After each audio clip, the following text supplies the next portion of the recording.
Welcome back to the Be a Boss Coaching Podcast. I'm your host, Beatriz Rivera, and today I am really excited because we have an absolutely incredible guest who embodies what it means to break barriers and create lasting impact in her community. Dr. Janice Castro is joining us today, and her story is truly inspiring. As a first-generation college graduate and daughter of Peruvian immigrants, Dr. Janice has transformed her experience into a powerful mission of service and representation. She earned her doctorate in psychology and founded JC Psychological Services, where she provides one-on-one mental wellness support, delivers interactive speaking engagements, and offers impactful consultations. Dr. Janice is also the creator of Latine ADHD, a podcast dedicated to de-stigmatizing neurodivergence in the Latina community.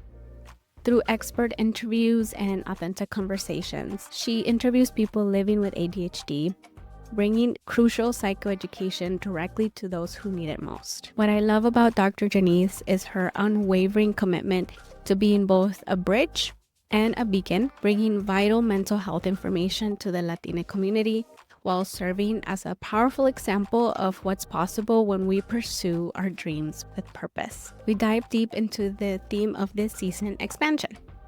Dr. Janice opens up about what expansion means to her personally, how it shows up in her work, and the role it plays in her ongoing entrepreneurial adventure. Her insights on growth and community impact and staying true to your mission while scaling are absolutely golden. Now I have to give you a little heads up. Toward the end of our conversation, my video decides to take a little vacation, of course, due to some technical difficulties. But don't worry, the audio stays crystal clear and our conversation remains just as powerful. Trust me, you won't want to miss a single word. So grab your favorite beverage, get comfortable, and get ready to be inspired by the incredible Dr. Janice Castro. Let's dive in. First of all, I am just so excited for us to have this conversation, for me to learn so much more about you. Thank you so much for agreeing to come on to this season of the Be a Boss Coaching Podcast. And this season, its theme of the podcast is expansion. And I really wanted to be very intentional about the folks that I talk to this season, just because expansion that's what I feel like that's what I'm currently experiencing myself right now in my business. But I also wanted to talk to other people who I am witnessing also and just seeing their expansion, and just want to know what your point of view, perspective is, or experience is with this theme of expansion. So first of all, thank you so much, Dr. Janice, for coming on to the podcast. Yeah. So if you could just give us your name and your business and where you are currently located. Yeah, for sure. Thank you so much for having me. I'm super excited for our conversation, and I love how intentional you're being with the podcast in this season.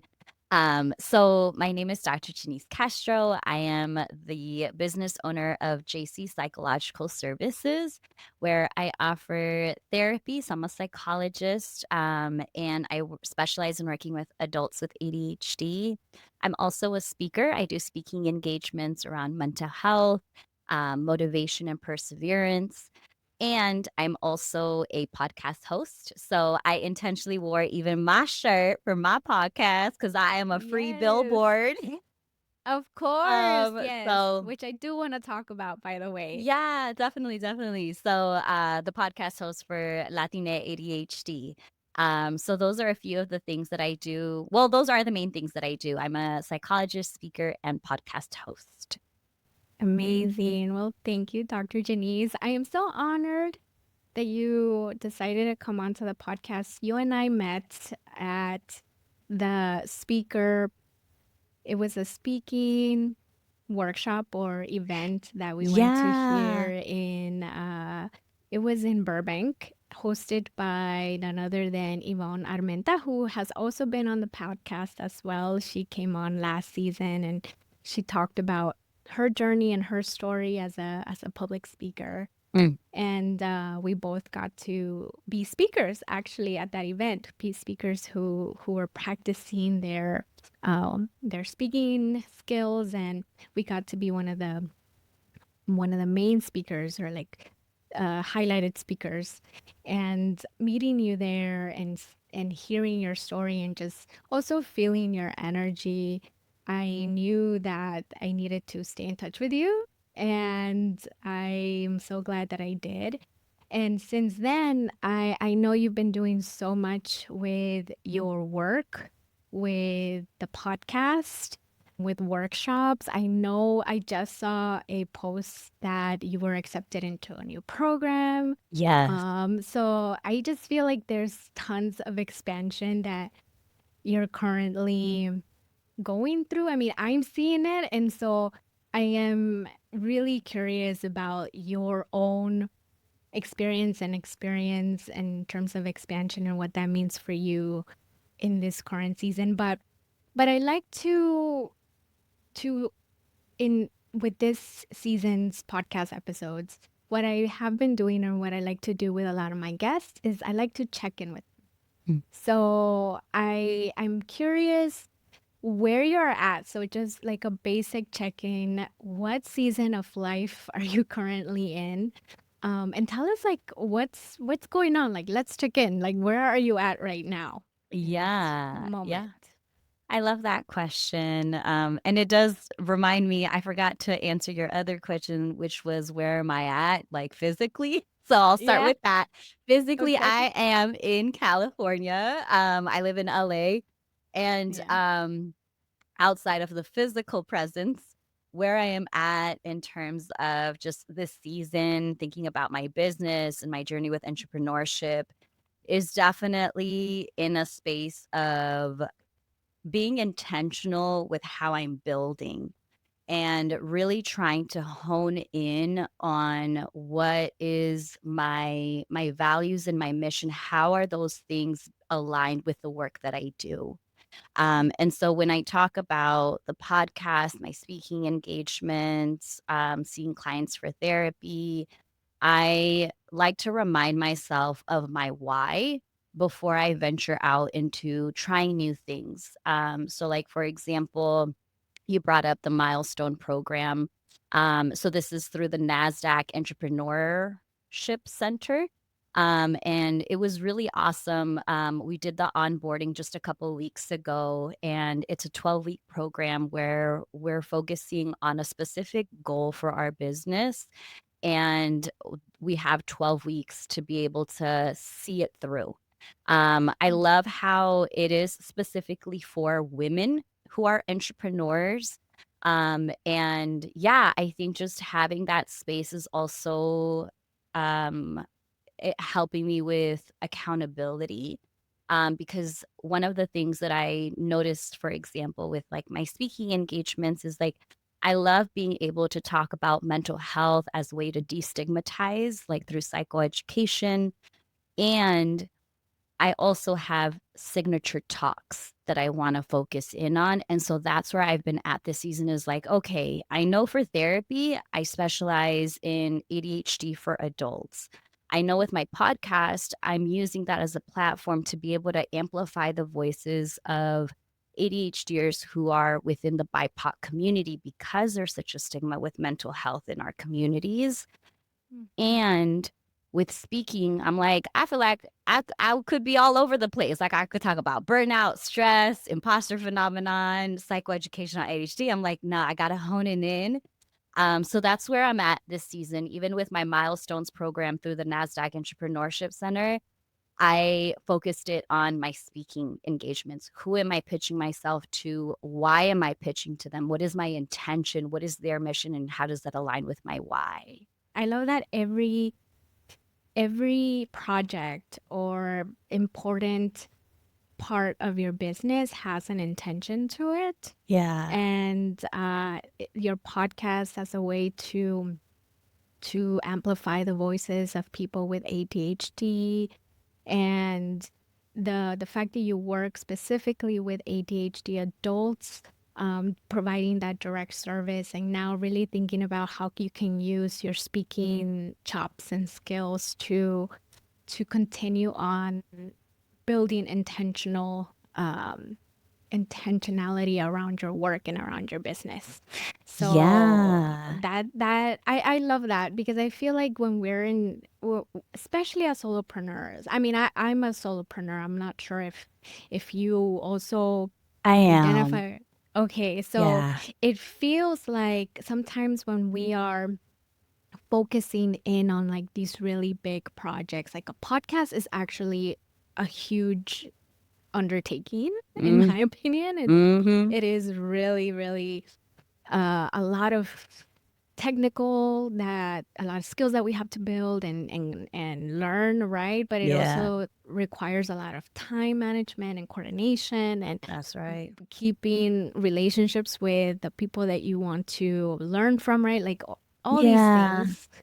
And then knowing that, you are also a service provider, right? Like you're a psychologist, like, and you still want to be able to provide and be your best self as you provide direct service and support for your patients and your clients. And now, like, how are you going to use speaking? How is that going to fit into the puzzle as well, into this intentional puzzle? And I think that like bringing intentionality into what you do is what I think gives room for expansion. Like it's what Yeah. allows expansion to happen. Um, so yeah, that's awesome. That's amazing. I do want to talk about your basically like the fact that you specialize in ADHD. Um, and then maybe later on, I do want to learn more about your entrepreneur journey. But can you tell us like how you came into the world of ADHD, and why is that so important to you? Yeah. Thank you so much for asking that question. So, for me, it came about towards the end of my graduate training.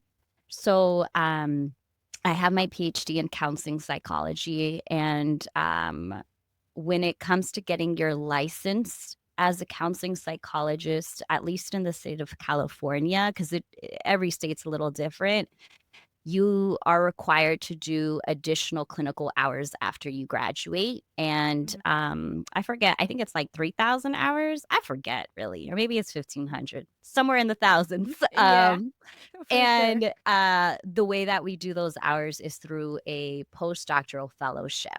It's Hmm. usually the typical traditional route.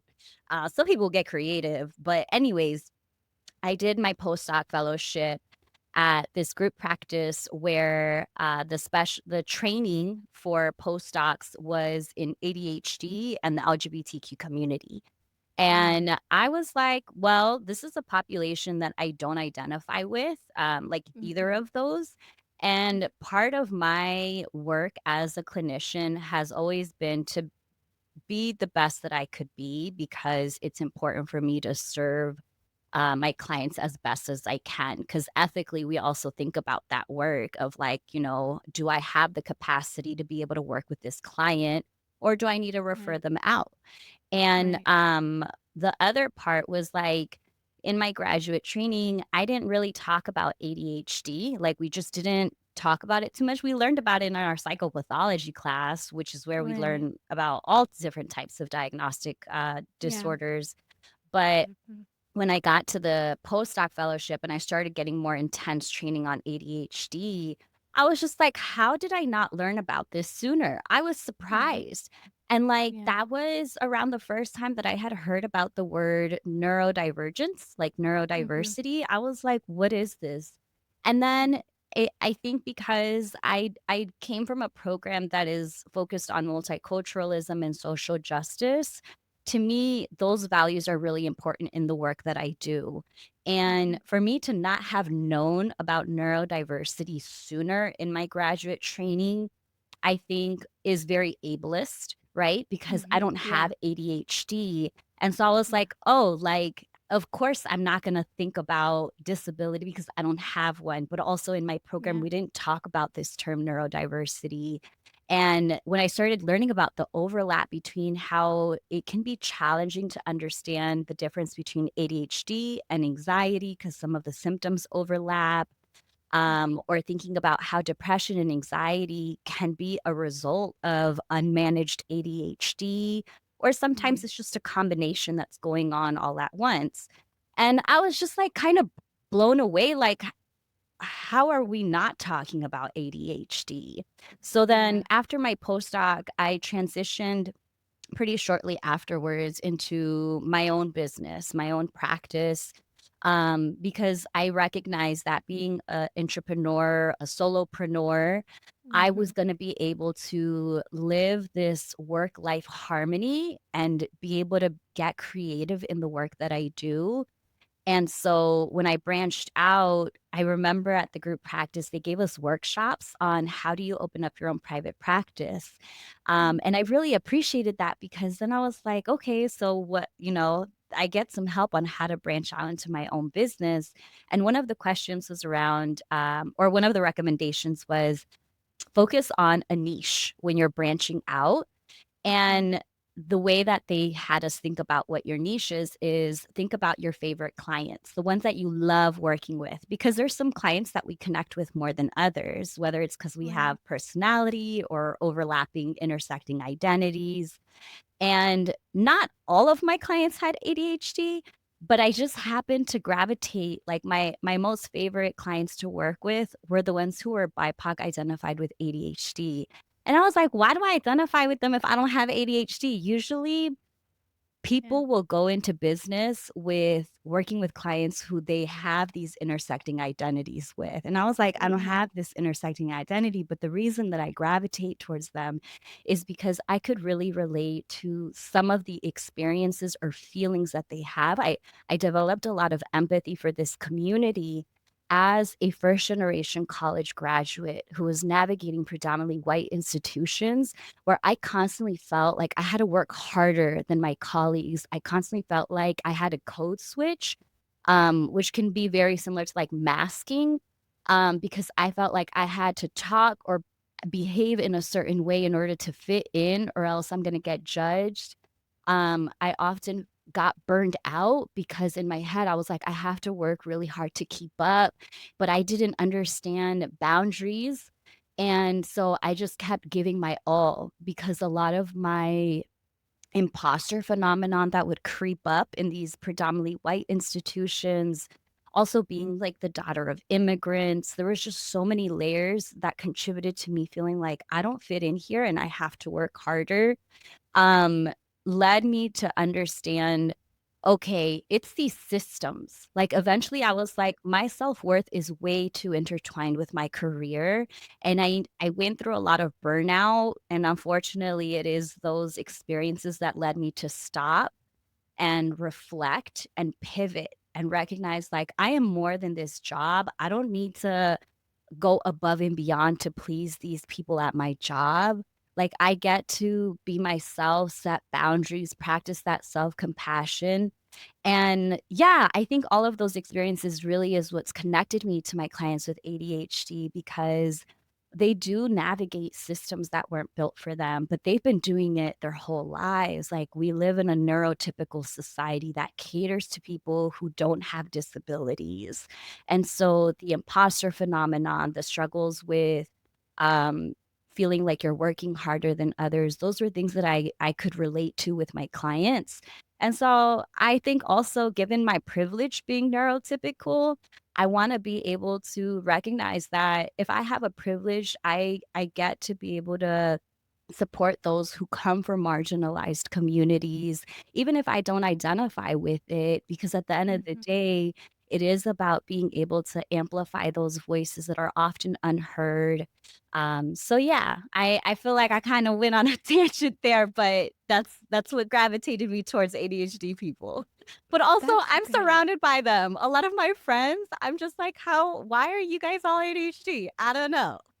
Yeah. Well, it is so interesting. I feel that the topic of ADHD is now, because of access to social media and a lot of information that we can have access to at the tip of our fingers, we are recognizing that that is very common, right? Like, Mm. it's something that I think for for many people, I like that you said that you can relate to someone with ADHD, because sometimes we feel like we have to work harder Mm. to get to maybe uh even maybe just to understand something. But I I feel like before, when there wasn't, as a millennial, like, I remember times when there wasn't that much information, right? Like, out there.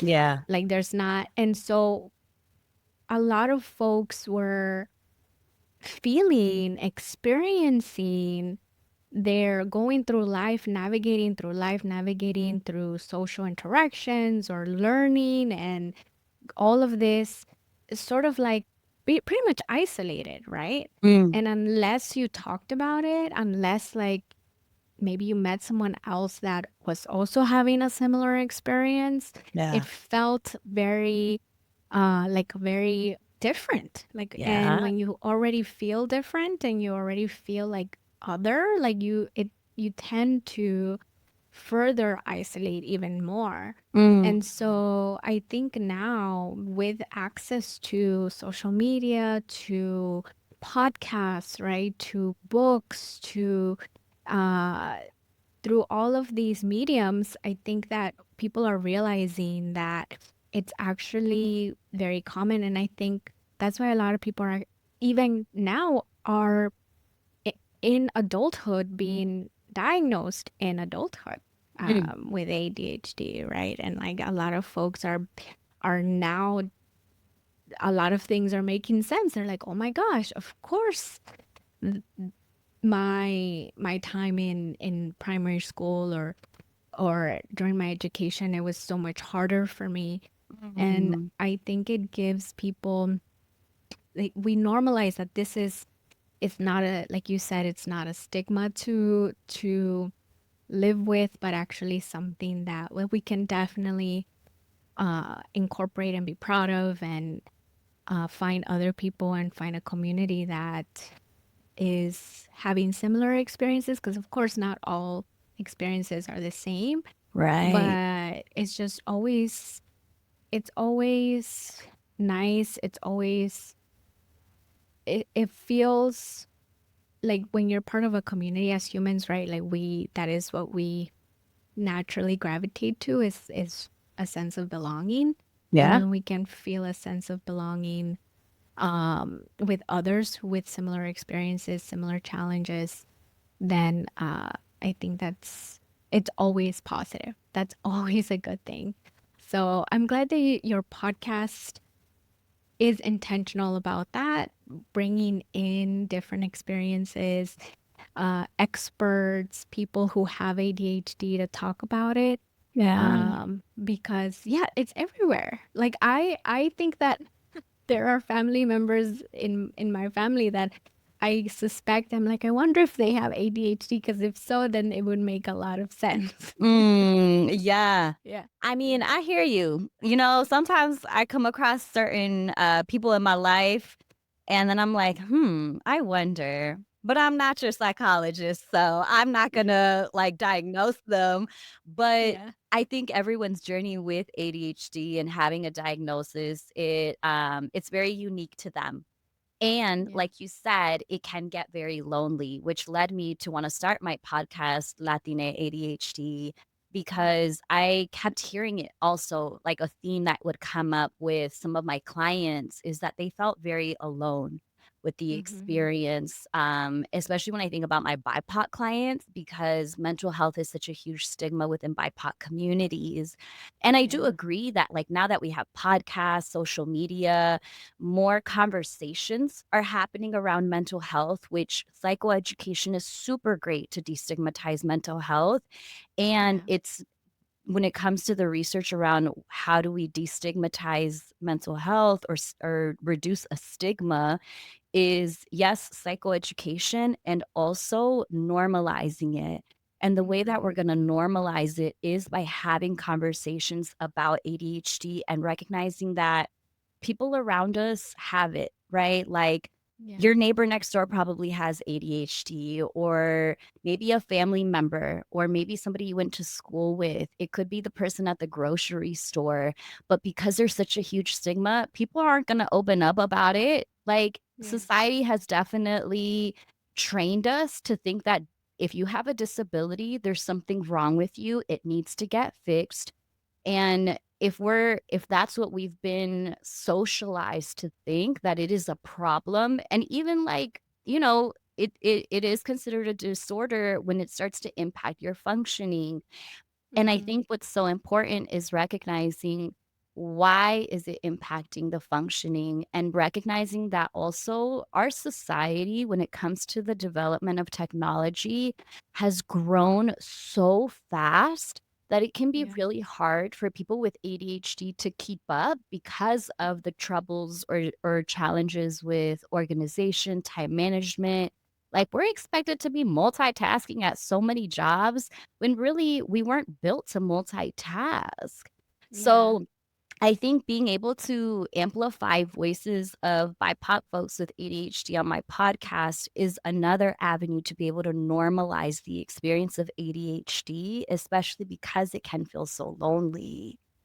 Absolutely. Thank you so much for that. And with your podcast, I want to you alluded a little bit about this when you were doing your fellowship and talking about how there was education or knowledge around how to start your own private practice.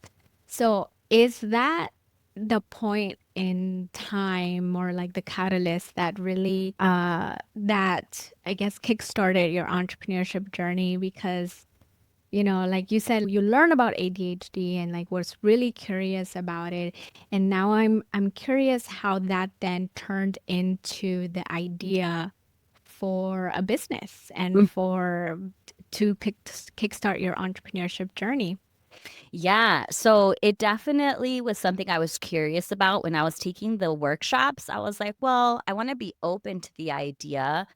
And around that time, I had a few other friends who are also psychologists that were a few years ahead of me. So they already had their license for a couple of years, or Mm. had graduated before I did. And I saw them transition into their own small businesses. Mm. And I would have conversations with them about what it looked like to be an entrepreneur as a psychologist. And it Mm. sounded really cool.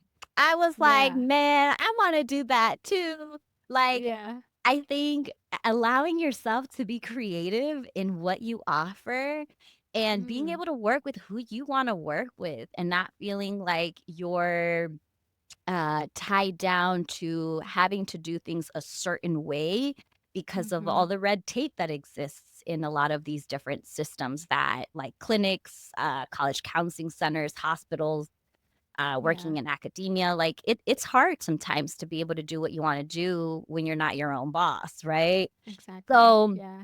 I did think about it because I saw other people who looked like me doing it. And Mm. I Okay. saw how beautiful their life work harmony looked. And Yeah. I really admired it. I also was scared because it's a risk, Yeah. especially as somebody who grew up low income. Like, my parents are immigrants from Peru, and so I grew up with a scarcity mindset. And I think Mm. when we grow up low income, there is this experience of financial trauma because you're Yeah. constantly focused on survival and meeting basic needs. And once I became a licensed psychologist, and I had my license and I had the pay of a licensed psychologist, I was like, wow, like now I can actually meet my basic needs. Do I want to risk like pivoting and betting on myself with a business, like, and hope that it works out? And, Yeah. seeing others who look like me doing it, I was like, I think I can do it. And then Mhm. also, when I started recognizing that I didn't wanna only see clients for therapy, but Mhm. working at a group practice is mainly seeing clients, and I love it, but I limit it. Like, I see clients, but I wanted to do more. I like wearing different hats. Yeah. So yeah, I think that was the point where I was like, "Okay, if I'm tired of only seeing clients, I can see other people who look like me doing the business, the solopreneurship, then I think I can bet on myself, take a risk, and try it out." And worst case scenario, I have my license, my PhD to fall back on if I wanna return to working for somebody else. Yeah, absolutely. I think there's so much it's a common I guess maybe fear or thought or worry Mm, in terms of like being a clinician and a clinical professional yeah. pivoting or transitioning into entrepreneurship, but still obviously taking on that path, but in that path taking what you know, right? Like your expertise, your training, your knowledge, but also the there's like a worry of like like how do I continue to be creative in a field where sometimes there's a lot of uh you know boundaries and like you said red tape. Mhm. And so I think it's always I mean, every journey is different. But I'm curious how or like how in this path or transition into entrepreneurship, how did you navigate those thoughts if you did have those thoughts of like how do you navigate like this like professional field of psychology and like almost a very intellectual like area, right? And then but bring in creativity and bring in like what entrepreneurship often values, which is like failing and risk, right? And like sometimes doing things that people have never done before. I'm wondering how if that was ever a thought for you or like reflected on that as you continue to expand into your entrepreneurship journey. Yeah, so if I'm understanding you correctly, the question's around how, I've been able to incorporate creativity and then also balancing the questions that might come up around risk and things failing or not working out. Yeah, in a field where, like psychology, where there's so much values around not taking too many risks, right? Professionalism, like coming Oh, off as, yeah. those things like that. Yeah, yeah, when you put that into context, for sure, it's hard. It's so hard because, Yeah. part of my experiences I mentioned earlier was like the code switching, right? I felt Yeah. like when I was in classrooms, when I was around professors, advisors, supervisors, it's like you're wearing a mask and it's glued to your face and you don't take it off until you get home or until you are around your friends who you're like, okay, I can be myself. Hmm. And so to do that for so many years, because I mean, there are expectations around professionalism at work, and I'm not saying Yeah. like that goes away, but there is, I think, ways where people have been able to be themselves and still, meet the expectations for professionalism and whatever code of conducts are existing in these systems. For me, I struggled with it, and I think it's also because like I've been in school my whole life. Like I went straight from Hmm. undergrad to grad school. I Yeah. never took a break. So my world, my bubble was always around academia until I Yeah. graduated. And then I Right. was like, When I went into my business, I started seeing how some of my friends are showing up on, like, who are psychologists and have their businesses, they were showing up on social media. I was like, "I'm not gonna show up on social media until after I get my license because I have a Yeah. supervisor, I have Yeah. documents to get signed off of. I am working Yeah. under somebody else's license." And so Yeah.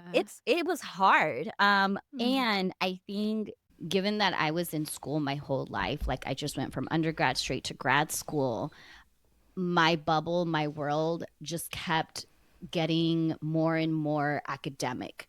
And I would Right. learn more and more clinical terms, the importance of professionalism, code of conduct, all of those things were so ingrained in me.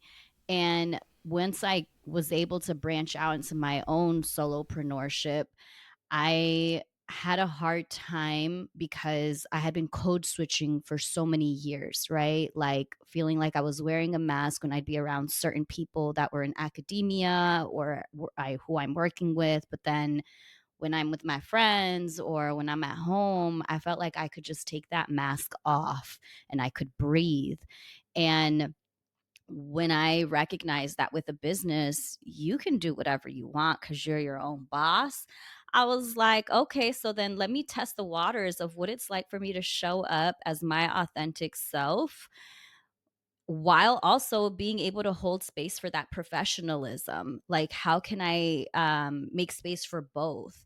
And I really love this journey that I'm on because one of the hobbies that I picked up was stand up comedy 101. So I took a stand up comedy class. It was for about a month and a half, and it really pushed my boundaries of, like, say what's on your mind, don't hold back. And I've really appreciated that the instructor would recognize how, you know especially as a woman, we get told these messages, whether it's unconscious or conscious. We are told, like, pórtate bien, like, don't interrupt others, to be patient. We're very much like those caretaker roles, even when, like, we're not intentionally trying to. It's just what we're conditioned to think about. And to have done, like, stand-up comedy, I just gave my performance last week. It really allowed me to be playful and silly with myself, and I wanna be able to bring that playfulness and silliness into the work that I do, whether it's how I show up on my podcast, how I show up on my social media, providing, like, ADHD tips, and when I do my speaking engagements, because the more authentic I can be, the more I connect with the audience. And my hope is that people can feel connected to me, especially those within the BIPOC community, within the Latine community, to know that, we're out there. It's just that sometimes it's really hard to be ourselves. But I definitely got scared, like, even just posting on social media. I remember when I started doing my ADHD tips, I was like, should I reference the article that I got this tip from? Or, like, just like, Right. Like citation, right? yeah. When you're in school, you're so afraid of plagiarism. You're like Yes. now you like yeah, I think about that all the time too. Yeah, Absolutely. yeah. It's definitely Yeah. taught me to trust myself and know that I can be myself, and I'm still a psychologist. Like, nobody can take that away from me. As long as, I'm ethical in the spaces that I need to be. I definitely want to trust myself in knowing that, like, I know to be reflective. I know to be conscious of my ethical duties and can still, bring my authentic self. That's awesome. Thank you so much for sharing that. And you have to tell me about this stand-up comedy class because that's also something that I fantasize about is Oh, doing yeah? some sort of like stand-up routine, like even Uh-huh. if it's just once. Yeah. But I love that it was an experience for you where you got to just let it out and be silly and be yourself, and practice saying what's on your mind without fully being scared of it, right? Mm, Like, not without fully being worried about like how or what will people say, think, or all of the different worries that we have, right? yeah. When we're being in these spaces. And I think entrepreneurship um, really challenges that. Like, it really challenges you to, like you said, be authentic. And I actually struggled with that for a long time, like that actual question of like, what does authenticity mean? And it was a Mm, question that I like constantly was in my head, and it was a question that was planted in me when I started this entrepreneurship journey, because like you said, being in academia and being in these spaces of access and knowledge and history, and like places where, there's an expectation of how you should comport yourself and mm, express yourself, even yeah. in writing, right?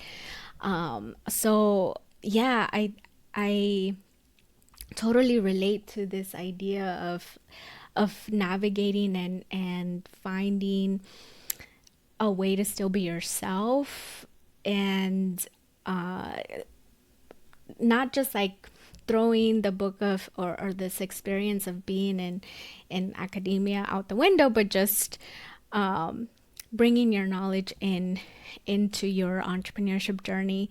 Mm, But with that, I do have a question, because we've talked about, you know how you've expanded into this world of entrepreneurship, and bringing your knowledge and bringing your expertise in. I want to ask you, how has this expansion, as you've gone through this journey, how has it felt for you? If you've reflected and maybe have thought about like what has caused the most expansion for you as you continue to navigate this journey, what does expansion feel like for you as you continue on your journey? yeah. I love that question because it taps into what do I envision for myself, right? And for the Mm, business. yeah. And the way that I see expansion for myself is continuing to grow the podcast, because I started it in November of 2024. So it's been a couple of months.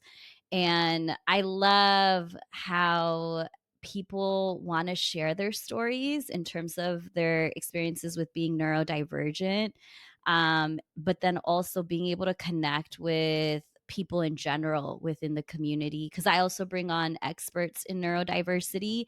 And so being able to connect with other folks who are passionate about, talking about neurodiversity and the importance of acknowledging this marginalized group.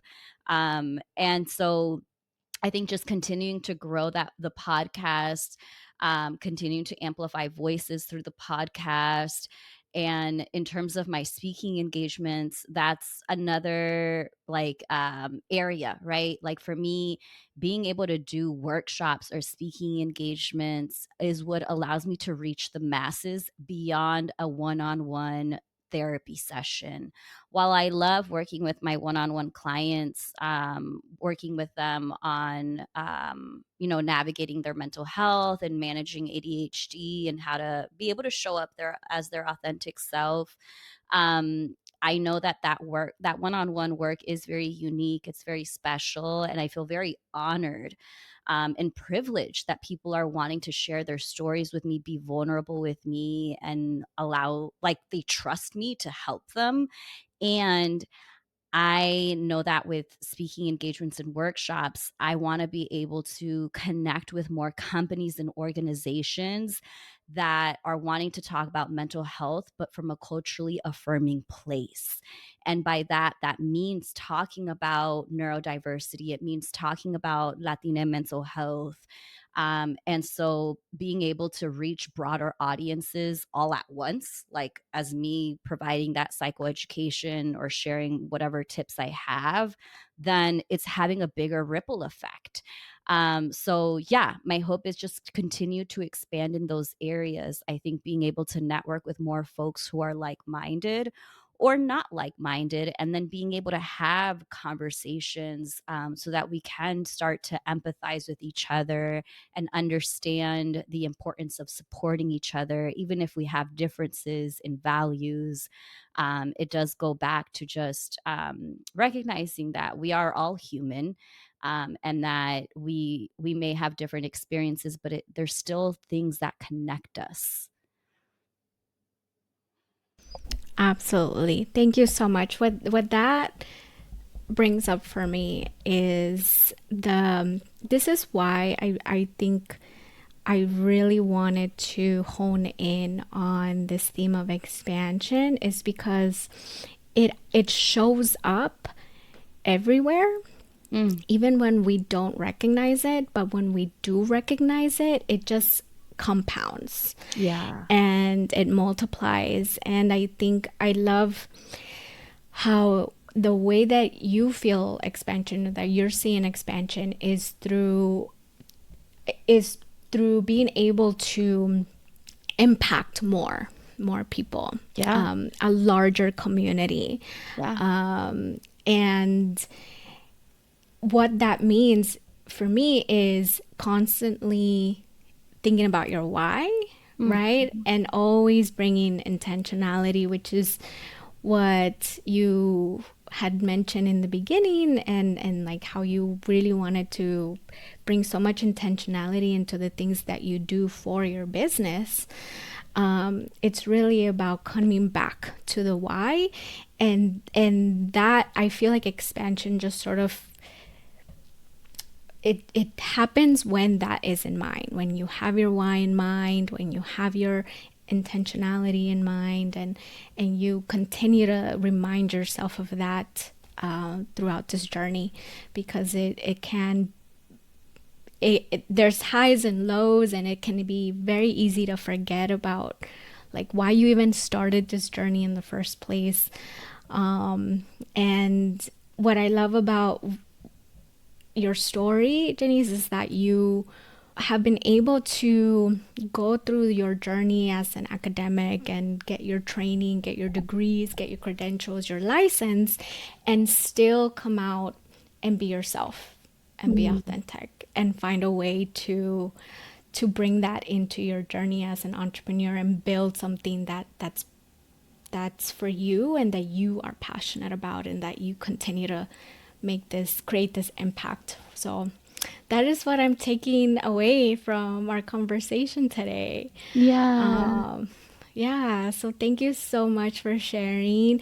I am just so proud to be part of your circle. Like, I don't have that many doctora friends, but being in this entrepreneurship space, I have really found like a community of like other badass like doctora women who are also building their their own place, right? Their Mm, own impact in this world.